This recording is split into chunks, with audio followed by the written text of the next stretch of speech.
자, 오늘 에베소서 3장 마지막 부분을 좀 따로 떼어서 보겠는데요. 3장 끄트머리에 붙어 있으니까 그저 3장의 결론쯤 되겠지라고 이렇게 편안하게 생각할 수 있는데, 오늘 3장 마지막 부분을 따로 떼어서라도 강의를 하는 이유가 있습니다. 굉장히 중요한 내용이 담아져 있습니다. 자, 그러기 위해서는 우리 3장에 어떤 내용이 있었는가를 한번 잠깐만 스케치를 좀 해볼까요? 사도 바울이 3장 1절에 보면 자기가 갇혔었다, 또 갇힌 자라는 표현을 써요. 그건 사실상 어떤 의미에서는 지극히 개인적인 고난, 개인적인 환난이지 않습니까? 근데 이 엄중한 성경에다가 자기가 겪었던 그런 개인적인 고통을 왜 굳이 기록을 했을까? 이런 이유 때문에 그래요. 바울도 오로지 하나님의 말씀에 순종해서 복음을 전한 것밖에는 없는데, 계속해서 힘겨운 일들이 부닥치고 반복되더란 말이죠. 굶기도 하고 또 툭하면 쫓겨다니고, 마지막에는 사람이 가서는 안 되는 장소인 감옥에까지 들어가게 돼요. 그러나 그런 것을 연거푸 거듭 반복해서 마주할 때 얼마나 성도였지만, 사도였지만 혼란스러웠겠어요. 이게 뭘까? 왜 내게 자꾸 이런 어려움이 거듭되고 반복되는 거야? 그러다가 사도 바울이 이 환난의 비밀을 알게 됩니다. 그것이 3장 앞에 부분의 이야기예요. 이게 나라는 존재의 개인적인 환난의 의미를 넘어서는구나.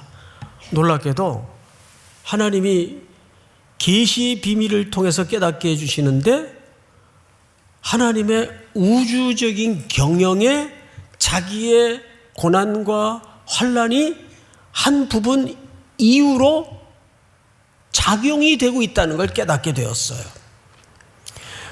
이 말은 왜 중요하냐 하면, 우리 청년들도 이런 일을 비슷하게 겪겠죠. 예를 직장에서도 그렇겠고 캠퍼스에서도 그럴 거예요. 이게 왜 자꾸 나한테 이런 일이 반복될까? 처음에는 단순하게 자기 개인적인 환난의 차원에서만 이해가 머물러요.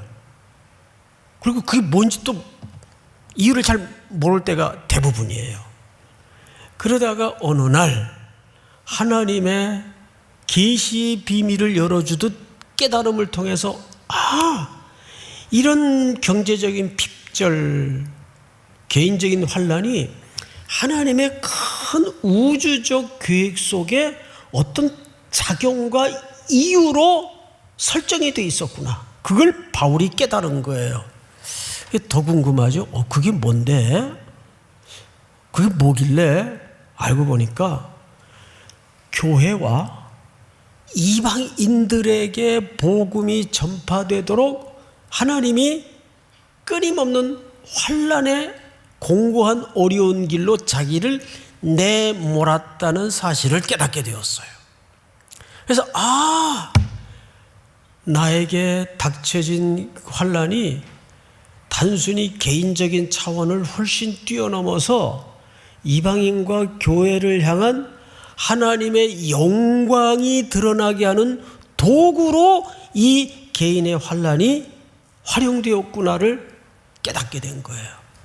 그러면서 생명의 주께서 죽은 자 가운데 살리시는 그 능력을 통해 아들 예수 그리스도를 살리셔서 하나님 어디에 앉히셨다고 돼 있죠? 우편에 앉히셨다고 돼 있어요. 거듭 말씀드리지만 우편에 앉히셨다는 말은 무슨 뜻이라고 설명을 여러 차례 드렸는데, 상속자만이 앉는 자리예요. 거기 그리스도를 앉혔는데 더 기겁할 일은 우리를 함께 앉히셨다고요.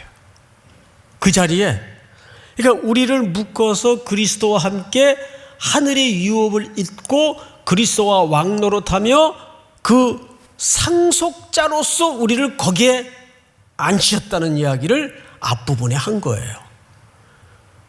그래서 이제 오늘 본문의 첫 절인 14절을 보시면 이러므로라고 시작이 되죠. 그러므로 내가, 이제 바울이 두 번째는 기도를 합니다. 기도.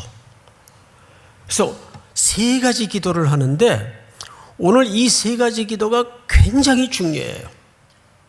왜냐하면 그것은 우리 청년들이 평생 하나님 앞에 기도할 때 붙잡히고 붙들어야 될 기도의 제목이기도 합니다. 14절을 한번 보십시다. 이러므로 내가 하늘과 땅에 있는 각 족속에게 이름을 주신 아버지 앞에 무릎을 꿇고 빈다, 이렇게 돼 있어요. 자, 여러분 우선 15절을 보시면 이름을 주신 아버지라고 돼 있어요. 여러분 여기 이름을 준다는 말은 창조주만이 하는 행위입니다. 그 원리를 우리 인간의 관계 속에도 하나님이 슬쩍 묻어놨죠. 예를 들어서 제가 자녀를 낳았다. 그러면 그 자녀에 대한 이름을 누가 줍니까? 제가 이름을 주어요. 아무개 이렇게 이름을 주어요. 그렇듯이 하나님께서 이 세상을 만든 다음에 에덴 동산에 아담을 왕으로 두셨어요. 그리고 이름을 주는 그 권리를 아담에게 부탁을 한 거예요. 어떻게 하나 봤어요. 아담이 이건 곰, 이건 사자, 이건 고양이, 이건 토끼, 이렇게 이름을 주었어요. 그러니까 하나님의 대리자로서 아담에게 그 역할을 맡긴 거예요. 그러니까 다시 말해서 성경 전체에서 이름을 준다는 말은 창조주만이 하실 수 있는 행위입니다. 근데 놀랍게도 오늘 15절을 보니까 그 창조주만이 할 수 있는 이름을 주시는 행위자인 하나님을 바울이 뭐라고 부르고 있어요? 아버지. 그분이 누구라는 거예요? 아버지. 여러분 헬라 말에 아버지라는 단어가 어떻게 부르는가 하면 한번 우리 따라서 해보십시다. 파테르. 좋아요. 다시 한 번만. 파테르. 이게 뭐라고요? 아버지. 그런데 여기에서 파생된 단어 하나가 뭐냐면 파르티아. 따라서 해보세요. 파르티아. 다시 한 번만. 파르티아. 파르티아가 아니고 제가 잘못 얘기했네. 다시 한 번만. 파테리아. 한 번만 더. 파테리아. 이 말이 아버지라는 파테르에서 파생이 됐어요. 파테리아. 근데 이 파테리아라는 말이 무슨 뜻인 거 아니? 족속이라는 뜻입니다. 14절을 볼까요? 그럼 이러므로 내가 하늘과 땅에 있는 각 누구에게, 이 족속이라는 말이 파테리아입니다. 그러면 자 이제 저를 보세요. 이게 사도 바울의 의도적인 언어 유희예요. 말놀이예요. 그러니까 하나님은 이 세상을 원초적으로 창조하실 때 아버지로서 누구에게 칭송을 받으셔야 하는 분입니까? 모든 족속에게. 그런데 아담의 범죄로 인류에게 죄가 들어오고 타락이 일어나고 자식들이 소도 어미를 알고 외양간이 어딘지를 아는데 놀랍게도 하나님의 자녀였던 우리가 그 하나님을 아버지로 모르게 병이 든 거예요. 죽은 거예요. 그러니까 이 표현 속에는 어마어마한 선교적 미션이 담겨져 있습니다. 그래서 파테르, 아버지, 그 아버지는 뭘 파생시켰다고요? 거기서 족속이라는 파테리아라는 단어가 등장을 해요. 그러니까 원래 하나님이 세상을 만드실 때는 이 천지 만물이 다 아버지로 그분을 높이도록 돼 있어요. 각 족속이 또는 모든 족속이, 그러니까 모든 족속이 구원을 얻기까지 하나님의 일하심과 하나님의 열심이 쉴 수가 없는 거예요. 여러분, 만약에 여러분들이 결혼을 해서 아이를 낳았다 합시다. 근데 아이가 집을 나가고 아이를 잃어버렸어요. 그러면 하루 종일 아이를 찾겠죠. 아유, 그냥 뭐 없네. 내일 또 한번 찾아보자. 그러겠어요? 그러지 못해요. 찾도록 찾고 찾기까지 찾아요. 샅샅이 뒤져가면서 찾아요. 지금 이 14절 15절의 이 언어의 유의 속에는 그 하나님의 강렬한 잃어버린 백성들을 향한 목마름이, 하나님의 갈급함이 담아져 있는 거예요. 바울이 이름을 주신 아버지 앞에, 파테르 앞에 누가 돌아와야 돼요? 각 족속인 파테리아가 돌아와야 돼요. 믿습니까? 자, 그 앞에 이제 기도합니다. 무릎을 꿇고 빈다라고 돼 있어요. 그런데 이상하죠? 원래 우리가 성경을 읽어온 바로는 유대인들은 무릎을 꿇고 기도합니까? 아니면 서서 기도합니까? 서서 기도해요. 또 구약 같은 경우에는 성전에서 손을 높이 들고 기도를 하죠. 보통 서서 기도를 해요. 누가복음에도 보면 성전에 바리새인과 세리가 들어가서 서서 기도하죠. 근데 여기는 왜 바울이 무릎을 꿇고 그랬을까요? 중요한 이유가 있어요. 제가 이번에 이렇게 이제 귀국을 하면서 뭐 영화나 좀 볼까 하고 K무비를 뒤져봤어요. 그랬더니 내가 좀 한 번 꼭 봤으면 했는데 시간 관계상 보지 못했던 영화 하나가 거기 있더라고요. 남한산성이라는 영화를 보게 됐어요. 사실 별 기대를 안 하고 봤는데 볼만하더라고요. 거기에 이제 최명길 예조 판사가 나오고 김상원이라는 이조 판사가 나와요. 둘이서 격렬한 그 언쟁이 내내 이어집니다. 큰 주제가 뭐냐 하면 살아서 죽을 것이냐, 죽어서 살 것이냐. 이게 그러니까 명분이 중요하냐, 실리가 중요하냐. 사실 그 영화에서는 그렇게 결론을 냈다고 볼 수가 없는데, 왕실과 조정의 신하들이 청나라 군대의 습격을 피해서 남한산성으로 숨어들어요. 그리고 완전히 고립무원의 상태에 빠집니다. 그 영화는 역사의 사실을 픽션으로 영화화한 거예요. 물론 각색이 좀 있겠지만 바탕은 팩트입니다. 47일간 그 안에서 벌어지는 이야기들인데 계속 이 둘이가 싸워요. 결국 청나라에서 칸이 성앞까지 도착을 합니다. 칸은 이제 우리식으로 얘기하면 왕이죠.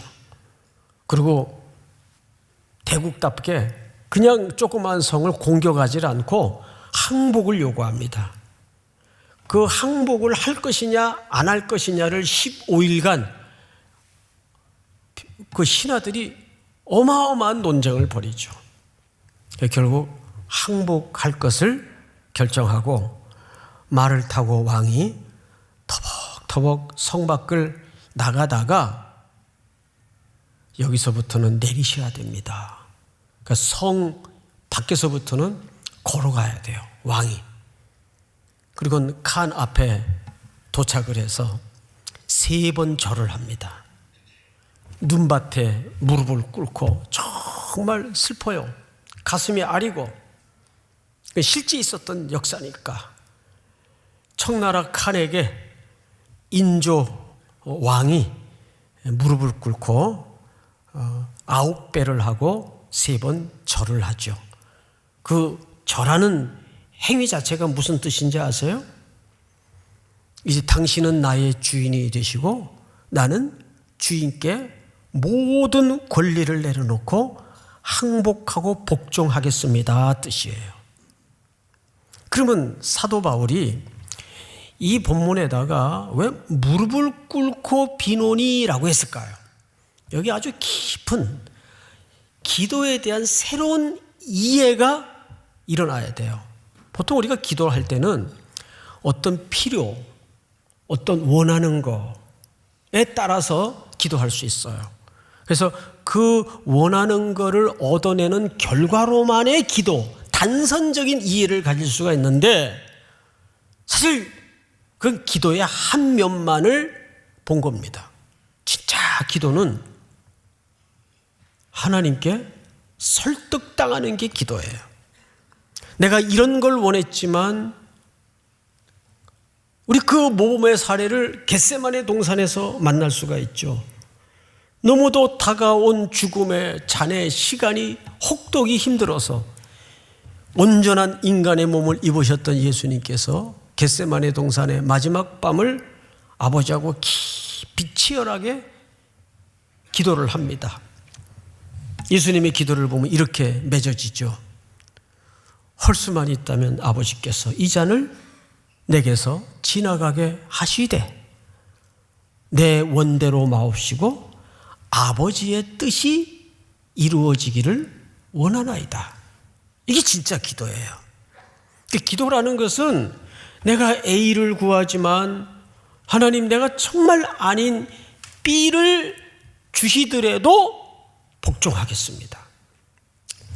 제 가까운 친구 중에 하나는 총각 전도사 때 결혼을 해야 될 거 아니에요.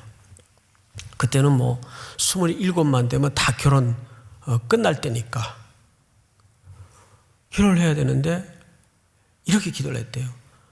그 주일학교 교육전사를 맡고 있었는데 그 여러 여선생님들 중에 저 자매만 빼고 누구든지 좋습니다 그랬대. 실제. 예. 저 자매만 빼고 누구든지 좋습니다. 그런데 하나님께서 그 자매를 딱 붙여주더래요. 도망 다녔대요. 너무 싫어서. 그런데 이 목사님이 보통 분이 아니에요. 그걸 순종한 거예요. 우리 교육자들에게는 좀 그런 면이 있어요. 이거 운명이 하나님의 뜻인가 보다. 뜻이라는데 어떡할 거예요.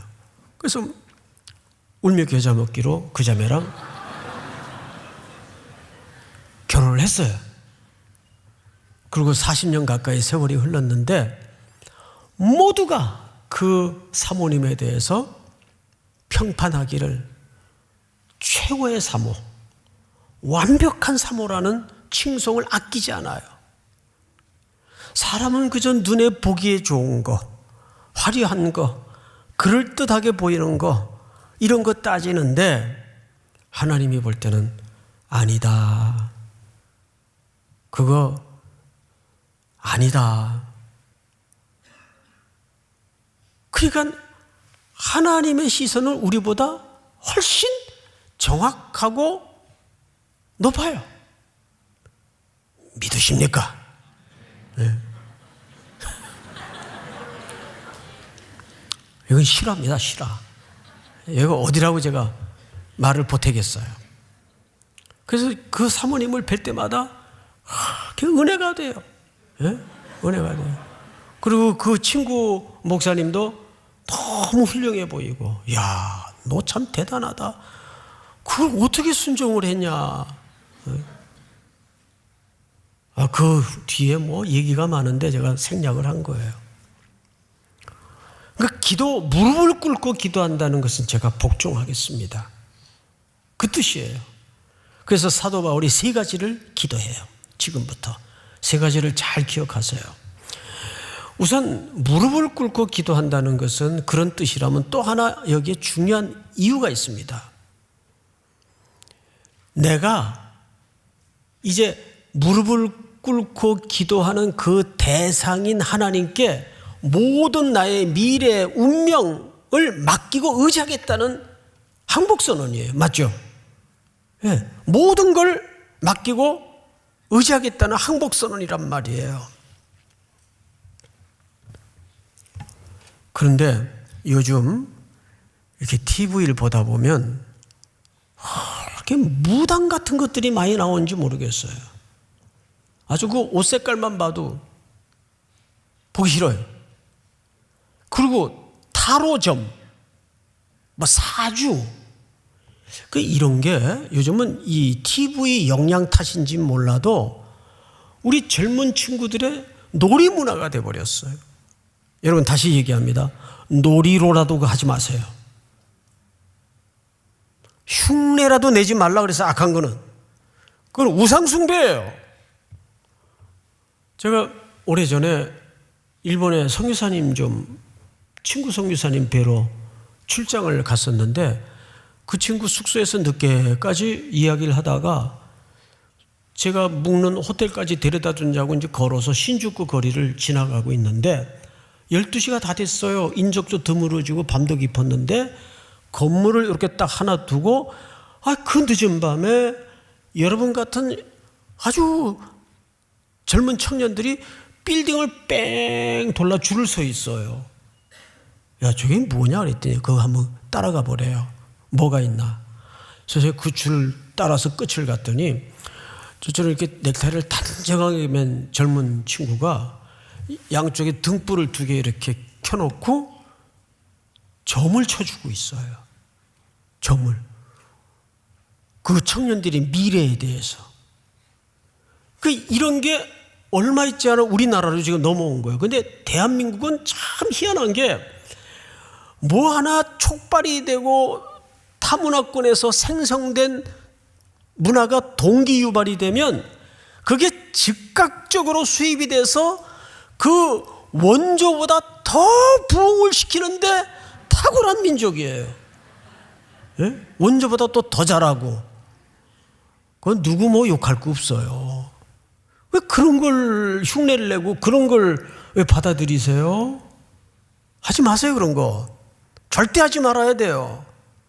놀이로라도 하지 말아야 돼요. 그런데 지금 백화점 같은 데 가봐요. 그 코너가 다 있어요, 이제는. 타로 점쳐주는 코너. 왜 이런 현상이,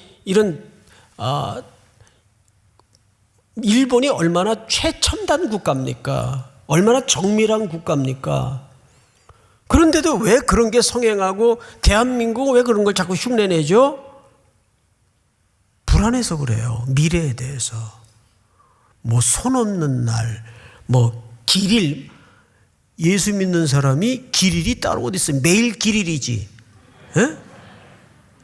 자, 월요일은 누구 날이에요? 월요일도 주일이에요, 주일. 화요일은 주일이에요. 주의 날이에요. 그러니까 길일이 따로 어디 있어요? 우리가 무릎을 꿇고 기도하노니라는 말은 그런 미래의 문제에 대해서도 하나님 앞에 전적으로 내 운명과 내 시간을, 내 삶을 의지하고 믿고 맡긴다는 뜻이에요. 다시 말하지만 이쪽으로 가야 성공을 할까, 저쪽으로 가야 실패를 할까, 이게 우리에게는 큰 의미가 없는 게 여러분 자체가 하나님이 임마누엘 되셔서 동행하시는 복의 존재요 통로이기 때문에 벌판에 갖다 놔도 요셉의 통로가 되는 거예요. 예? 이 회사 저 회사 그런 거 자꾸 따지지 마세요. 사막에 여러분들이 던져줘도 여러분들 자체가 복이기 때문에 복덩이가 되는 거예요. 통로가 되는 거예요. 환경이 중요한 게 아니란 말이에요. 믿습니까? 첫째 뭘 기도하나? 그래서 16절을 보시면 그의 영광의 풍성함을 따라 그의 성령으로 말미암아 너의 속사람을 능력으로 경건하게 하시오며. 자, 저를 보세요. 첫 번째 기도가 뭐냐면 속사람을 강건하게 해달라는 기도를 합니다. 왜? 늘 우리는 불안하고 흔들리니까. 여러분, 거세게 몰아치는 그 강가에 한번 서보세요. 그 물살이 얼마나 급해요. 근데 거기에 가만히 서 있으면 어떻게 될까요? 쓸려 내려가고 또 내려가죠. 거기 서 있는데도 이 근력이 단단해서 강해야 돼요. 그래야 떠밀려 내려가지 않고 쓸려 내려가지 않을 수 있어요.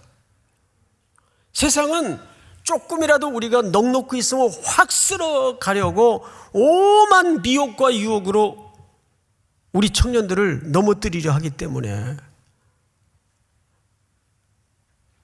그러면 속사람을 강건케 한다는 말은 무슨 뜻인가 하면, 어떤 사람은 그래요. 요즘 무슨 템플 스테이션 같은 명상훈련, 수양훈련, 또 휴식, 이런 걸로 우리 속사람이 강건해지는 줄 알아요. 어느 정도 흉내는 낼 수 있지만 근본적으로 그런 것들이 우리 속사람을 강하게 하지 못합니다. 성경은 뭘로 강하게 되는가를 이렇게 정의를 해요. 16절을 다시 보세요. 그의 영광의 풍성함을 따라 그의 성령으로 말미암아. 믿습니까?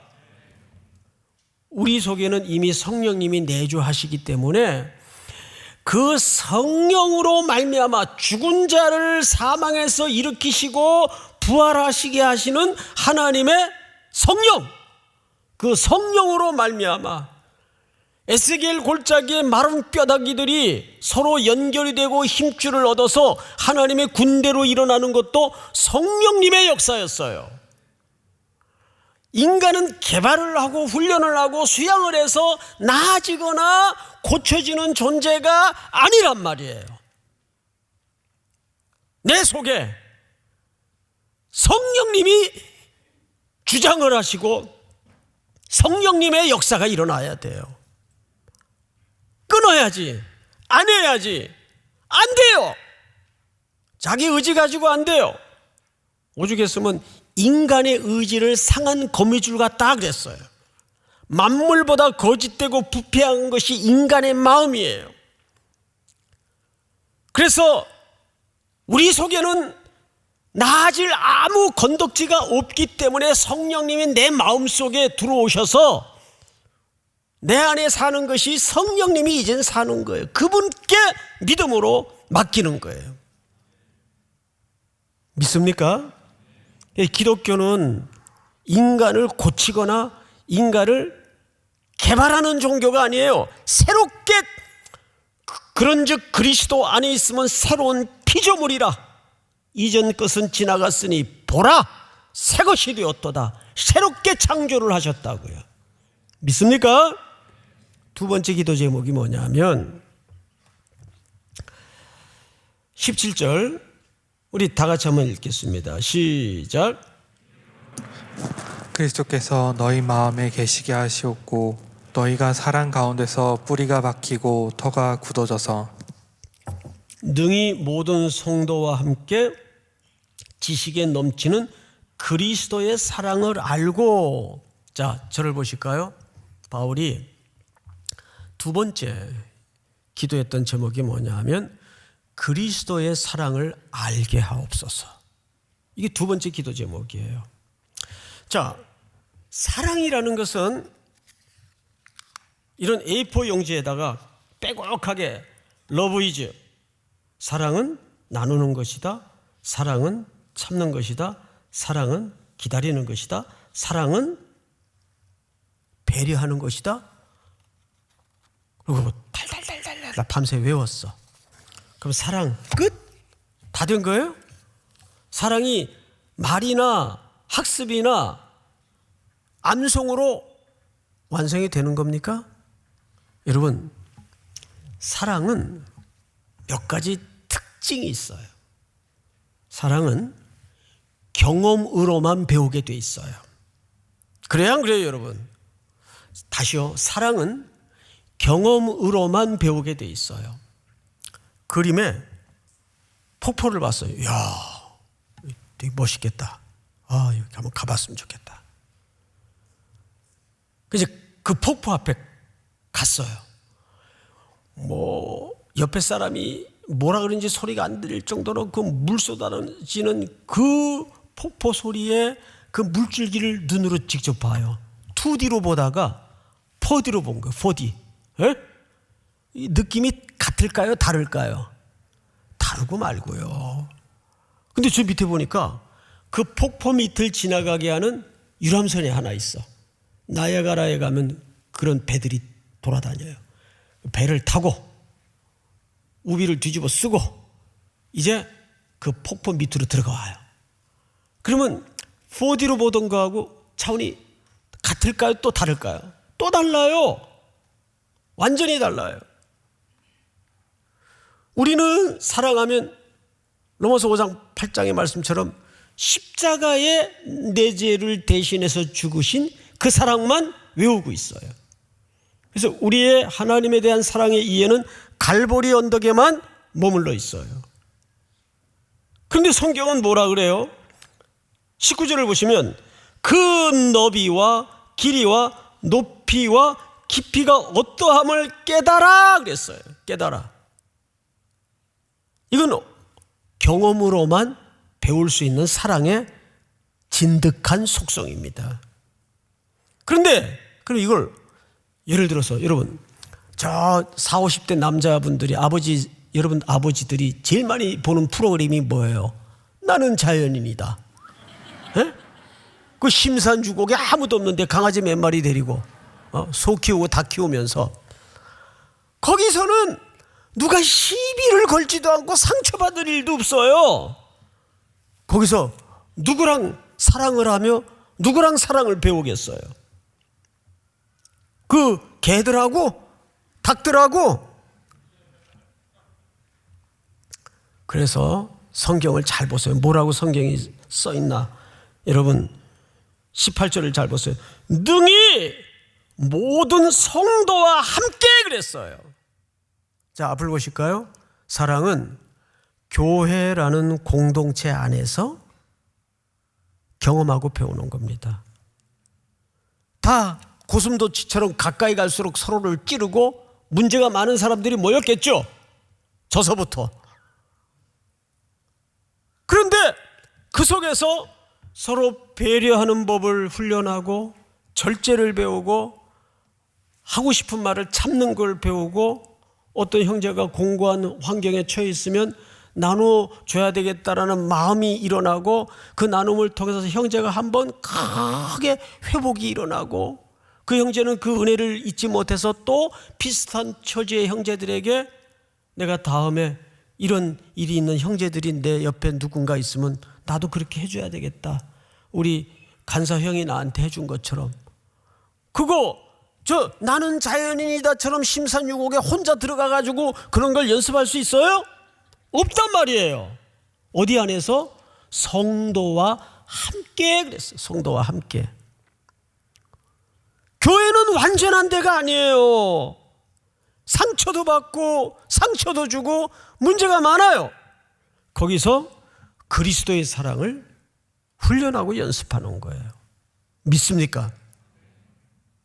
그래서 여기 18절에 보시면 능히 모든 성도와 함께 그리스도의 사랑을 알고 그런 거예요. 마지막 세 번째로 바울이 뭘 위해서 기도했나? 19절 보시면 우리 전체 한번 같이 읽어볼까요? 시작. 그 너비와 길이와 높이와 깊이가 어떠함을 깨달아 하나님의 모든 충만하신 것으로 너에게 충만하게 하시기를 구하노라. 마지막 세 번째가 하나님의 충만으로 충만케 하옵소서. 이 말은 원문 그대로 직역을 하면 이런 뜻입니다. 하나님이 우리를 구원하시고 부르신 목적지는 하나님의 충만한 데까지 우리를 이끌어가는 게 하나님의 목적이다 그 말이에요. 그러니까 우리는 반드시 어디에까지 이를 것이 분명해요. 하나님의 충만에까지 이를 것이 분명해요. 왜? 이걸 하나님이 계획하셨으니까, 또 하나님이 시작하셨으니까. 중간에 내가 불순종하고 넘어지고 연약하고 깨지고, 그래도 하나님은 하나님의 충만한 그 마지노선까지 우리를 이끌어 가신단 말이에요. 여러분, 이 확신이 있어야 돼요. 그래서 이 지상교회는 상처도 받고 상처도 경험하고 주고받지만, 그래서 부족하고 연약하지만, 그래도 이 시대에 그래도 교회만이 소망인 이유가 있어요. 목사님 산보 예배 때인데도 이렇게 기운이 넘치는 거 보니까 잘 쉬고 왔나 보다. 잘 쉬었어요. 잘 쉬었어요. 정말 잘 쉬었어요. 자, 그 이유를 띄워주세요. 첫 번째, 여러분, 첫 번째 한번 읽습니다. 첫째, 왜 교회를 통해서만이 소망이 있는가? 첫째, 시작. 능력의 하나님께서 교회를 통해서 일하시기 때문이다. 네, 하나님은 이 세계와 이 세상의 경영을 교회를 통해서만 일하시겠다고 작정하셨어요. 그래서 그 머리를, 교회의 머리를 그리스도로 두셨다고요. 두 번째, 시작. 그리스도 안에 있는 교회를 통해서 영광을 받으시기로 작정하셨기 때문이다. 그리고 그 교회를 통해서만 영광을 받으시기로 작정하시고 계획하시고 예정하셨다 그 말이에요. 그러니까 교회가 왜 소망일 수밖에 없는가에 대한 좀 설명이에요. 자, 세 번째, 시작.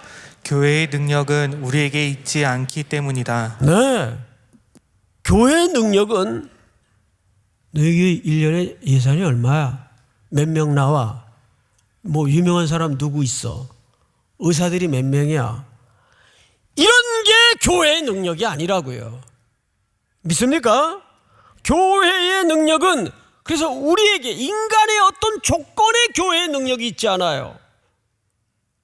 마지막 네 번째, 시작. 우리가 부족하고 연약함에도 그분의 사랑이 다시 일어설 수 있는 근거이다. 하나님의 행동 원칙은, 기초는 사랑이에요. 우리의 구원이 거기서 시작이 되었어요. 이게 하나님의 행동 방식이에요. 사랑밖에 난 몰라. 이런 노래도 있잖아요. 여러분, 세상의 유행가들이, 또 걸그룹이 부르는 노래라든지, 가만히 우리가 그거를 은혜로 받으면 메시지가 어마어마하게 많아요. 그 속에. 예? 저희 그 학생 때 불렀던 유명한 노래 중에 사랑해 당신을 정말로 사랑해, 그 주님으로 바꿔봐요. 그런 복음송이 어디 있어요? 예? 하나님은 땅에 있는 것이나 하늘에 있는 것이 다 통일하도록 돼 있어요. 성속이 우리에겐 따로 구분되어 있지 않아요. 예? 기타를 가지고 술집에서 띵까띵까 하면 그건 세상을 위한 악기가 되지만, 여기서 우리 강 목사님이 어깨에 메고 그 줄을 튕기면 주님을 높이는 노래가 되잖아요. 예? 옛날에 저희들 교회에서 기타 쳤다가는 뒤통수 맞고 그랬어요, 장로님들한테. 그래서 저희 나이 비슷한 사람들이 다 뒤가 납작해요. 하도 얘기 맞아가지고 교회 다닐 때 기타 치면 진짜 그 뭐라고 그러고 야단쳤어요. 오늘 바울은 세 가지를 위해서 기도했어요. 첫째, 속사람을 강건하게 해 주십시오. 둘째, 그리스도의 사랑을 알게 해 주십시오. 셋째, 하나님의 충만한 데까지 우리를 이끌어 주십시오. 다 일어나십시다.